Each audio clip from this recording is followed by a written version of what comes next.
seara și bine v-am găsit! Ce nu ne omoară ne face mai puternici, demonstrează din plin Sergiu Obadă, care la 22 de ani a ajuns într-un scaun cu rotile. Tânărul însă nu a căzut pradă depresiei, ba dimpotrivă. Și-a găsit o meserie pe placul sufletului și chiar s-a căsătorit, iar astăzi se declară un om absolut fericit. Îl cunoaștem mai bine din reportaj.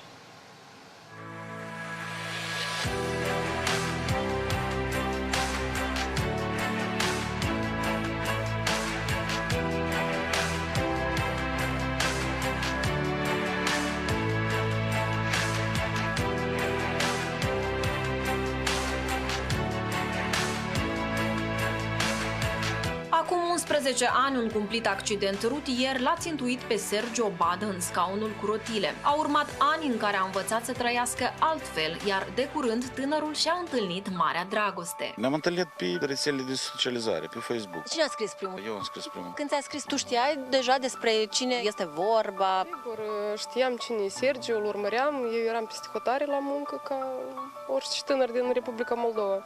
Îl urmăream, văzusem cazul lui, ce s-a întâmplat cu el și aveam o simpatie față de el.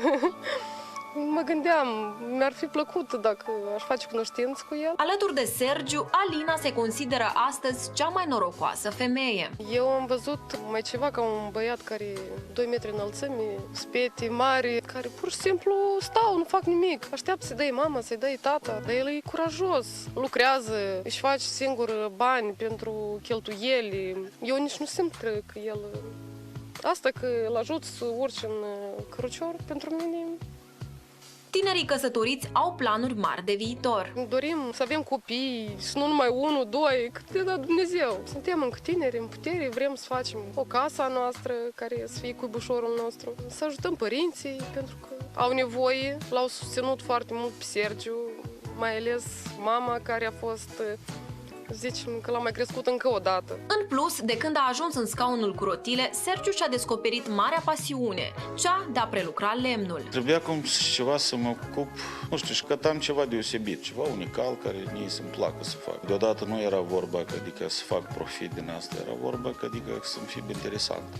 Nu știu, pe urmă citișorul, la prieteni, chiar și că donam, chiar și luam numai cât costa numai materialul. Eu mă trezim la ora 9, la ora 2-3 mă ducem acasă, noapte. Dar nu mai ieși, adică experimentam. Datorită acestei îndeletniciri, tânărul a simțit că trăiește din nou. Era zile, luni, adică ședeam acasă, făceam sport, mă uitam la televizor, ori în telefon, ori ceva.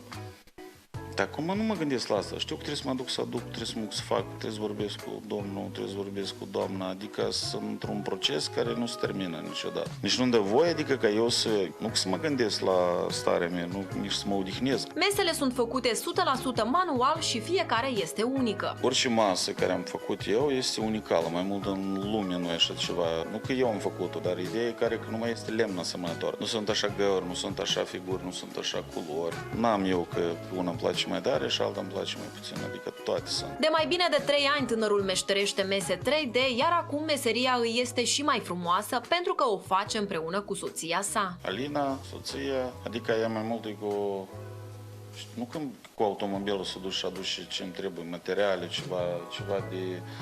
pentru instrumente, dar trebuie de montat ceva, face, trebuie de prelucrat o masă, ei pot să facă în locul meu ușurel. Mai are probleme de sănătate din când în când. Stă acasă, vin singur, îmi spune, faci acolo, mă telefonez cu camera, îi arăt. Ia că uite ce am făcut aici, uite partea asta cum am făcut. E bun așa? O, e bun, hai că merge. Facem, că trebuie să-ți placă. Omul poate orice să facă, nu e așa ceva. Nu pot. Nu vreau este. Alături de Alina, Sergiu spune că este un bărbat împlinit și, cel mai important, iubit. Sunt mulțumit și este chiar o soție foarte bună și o luptătoare. Nu orice fată, ori femeie poate să stai cu... Nu că îmi plâng de milă, dar sunt care, nu știu, fuguresc după bani. Soțul meu fi așa, soțul meu fi așa, nu știu. El mă iubește așa cum sunt. Și eu sunt foarte recunoscător și mulțumitor pentru asta.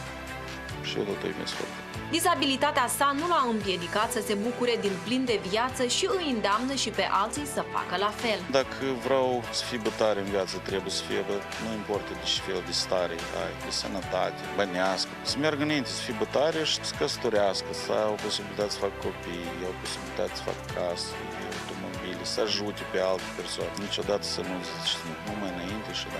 Sergiu a demonstrat că este un adevărat luptător, iar astăzi visul său este să meargă din nou. Vreo 6 ani de zile de când am început să colectez bani, 94-96 de mii, numai operație costă. Azi fibă bine, n-ați fibă bine, nu știu, dar eu sunt luptător și cred tot timpul, adică în pozitiv.